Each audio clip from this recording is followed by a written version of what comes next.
Hello, group. Today, the lecture is going to be pathogens, microbial invaders, microscopic invaders. Well, this is the main thing that your immune system is going to try to help you to fight are the things that are trying to invade your body on a daily basis. Now, what types of things might be pathogens? So some different types of pathogens. You might have bacteria, viruses, fungi, protists. The one thing that they all have in common is there's some form of a biological agent or a biological particle that gets inside your body, reproduces, causes a bunch of mayhem. The two that I've drawn up here, the bacteria and the viruses, those are by far the most common and typically thought of as being, they're not necessarily always the most dangerous, but because they're the most common, they're what doctors and nurses, they tend to focus on those in medicine. Okay, let me tell you a quick little story and we'll move on into the rest of this lecture. Now, when I was about 10, my throat started to hurt. I got a fever. I felt like garbage. I couldn't swallow. My mom took me to the doctor. And when I was going to the doctor, while I was there, Dr. Fiorini had my throat swabbed. They put it in a little thing, said positive. Positive thing popped up on my swab. And Dr. Fiorini said, Nate, you're positive for strep. We're going to prescribe 10 days of antibiotics. And they sent me home. Took the antibiotics. 24 hours later, I was allowed to go back to school. I felt a lot better. 2 days later, I felt completely normal. Took the antibiotics for 7 more days. Done. No more strep throat. It was all gone. Fast forward. I'm in high school. Not feeling so hot. No energy. Just don't want to get up and move. Just want to lay around all day long. There's a virus going around, not mono-like. Dr. Fiorini came in, tested me for mono. I didn't have mono, but he thought, well, you know what? You might have this virus that's been floating around. So he sent me home and he said, look, you're just going to need rest. You can't go to school until 10 o'clock. 10 o'clock in the morning is when you're allowed to go to school for 2 weeks. You can't go to school before 10. And I thought in my brain, well, crap, why didn't he just give me some antibiotics? It works so well for the strep throat. And I never asked him because I didn't feel like bothering him. But I thought, wonder why that's the case. So in this lecture, we're going to address a few questions like, we already hit what are some pathogens, what things that cause disease, but how do they cause illness? And why do some treatments work for viruses, but not for bacteria? Like why couldn't Dr. Fiorini just give me an antibiotic? And the answer is, well, number one, they don't have the same structure. They don't work in exactly the same way. They don't cause disease the same way. So not only do we not have the same treatments for them, but even the way your body defends yourself, it's not quite the same. There's some overlap, but there's some defenses that work better against viruses, and there's some defenses that work better against bacteria. For the remainder of this lecture, let's take a look at how exactly do bacteria cause illness, what's their structure, and how do they cause illness. We'll take a look at viruses. What is their structure? How do they cause illness? All right, so bacteria, how do they cause illness? Well, the way in which they cause illness is only going to be understood once we get some information about their structure. So bacteria, over here we have a Streptococcus bacterium. It's a circular bacterial cell, and these are some of the features that all bacterial cells have. They have a cell wall. Inside the cell wall, they have a cell membrane. They have one piece of DNA, one bacterial chromosome, tells them how to make their proteins. And then they have these little things called ribosomes, which read the instructions in mRNA and then make the proteins the cell needs at that given moment.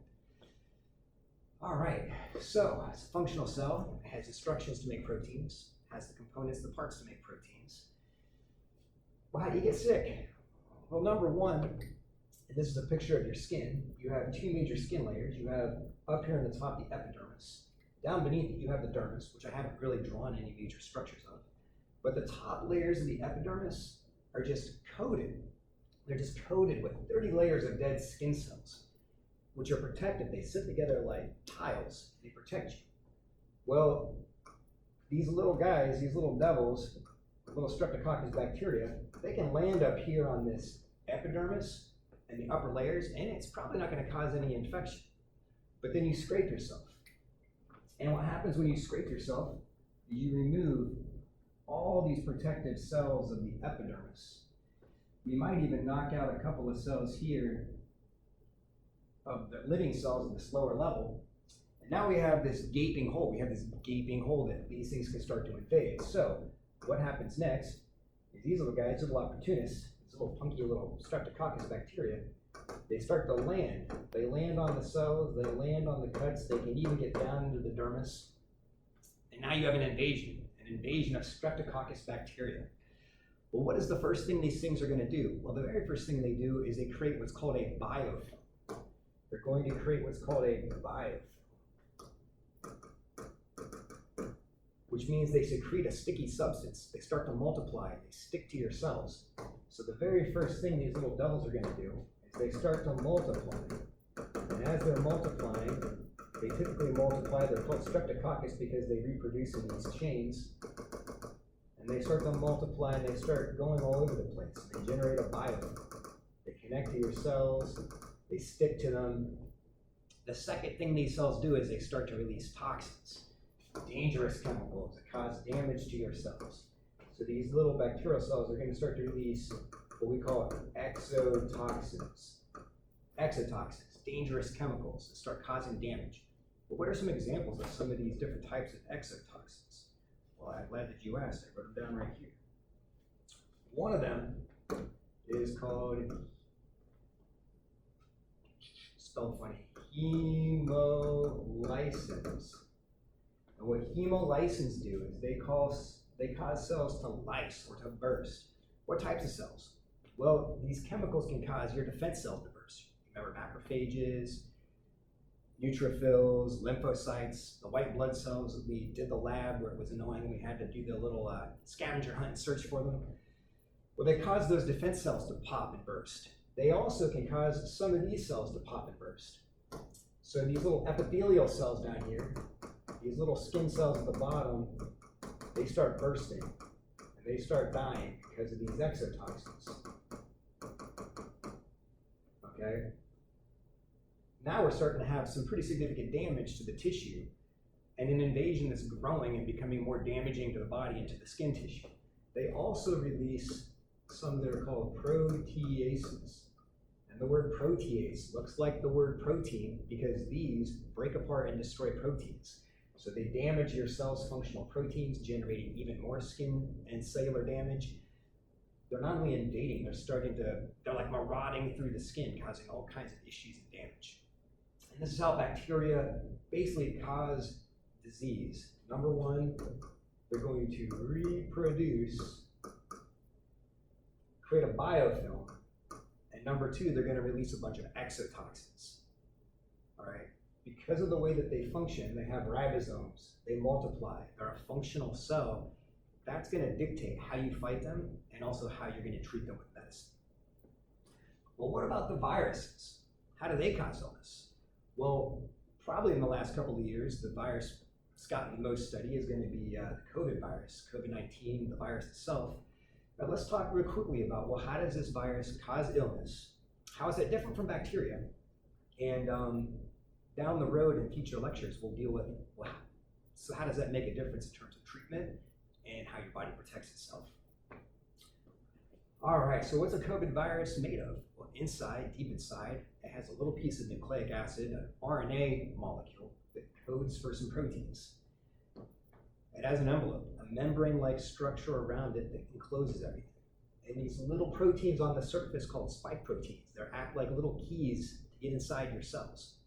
Well, which type of cells would these get inside of? Well, they tend to be all over your body, but it tends to start in the nose and then the throat. So we're going to deal with the nose.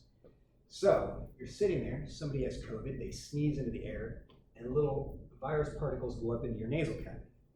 Now, inside your nasal cavity, you have these cells called ciliated columnar tissue. They make mucus and they have little cilia. They generate mucus to capture dirt, debris, viruses, bacteria, and then the cilia push the mucus back into your throat where you'll swallow it and it'll go down into your stomach, and the stomach acids help to defend you.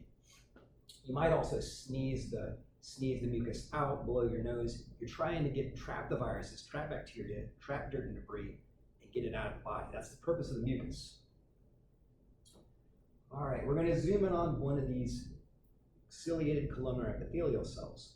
And what's super, super important to recognize is that up on the surface of the cell, Your cells have what are called ACE2 receptors, a little receptor on the surface of the cell that allows the cells to communicate to each other. Lots of your cells actually have ACE2, which is why COVID can impact your kidneys and your liver and your brain and your heart. All these cells have ACE2 receptors. All right, well, let's talk about how COVID actually causes sickness. First thing, I don't know if you notice, but the spike protein is a shape in which it sticks to an ACE2 receptor. So, in step one, COVID virus will stick to an ACE2 receptor on one of your cells. That will cause your cell to swallow and do endocytosis and swallow the virus. When the virus gets swallowed inside, the membrane of the vesicle fuses with the membrane, the envelope of the virus, and the mRNA molecule gets released. When the mRNA molecule gets released, it gets read by a ribosome. If you remember from bacteria, ribosomes make proteins. So what will happen next is that your cell will start to make viral proteins. These particular proteins made first help with RNA replication, to copy RNA, and also to proofread and make sure there's not as many mistakes. Well, what do you think viral proteins that copy RNA will do? Well, they're going to copy the RNA that just got into the cell, and it's going to make thousands and thousands and thousands of different copies of that little RNA material from the virus. Okay, what's going to happen with these extra little copies? Well, some of them attach to free-floating ribosomes that go down and stick to a structure called the rough yard.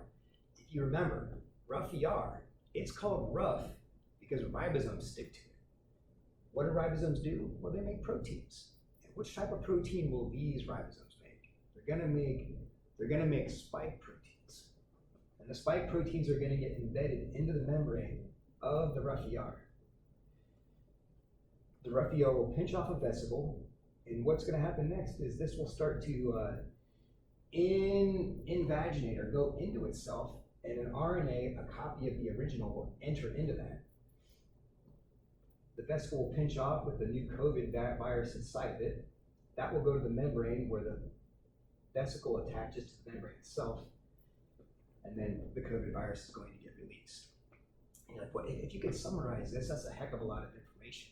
Like, what should we do with this? There are 3 stages to this whole process. Stage 1.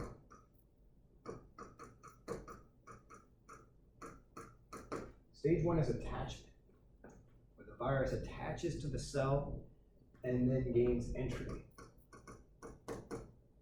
Attachment and entry. In stage 2,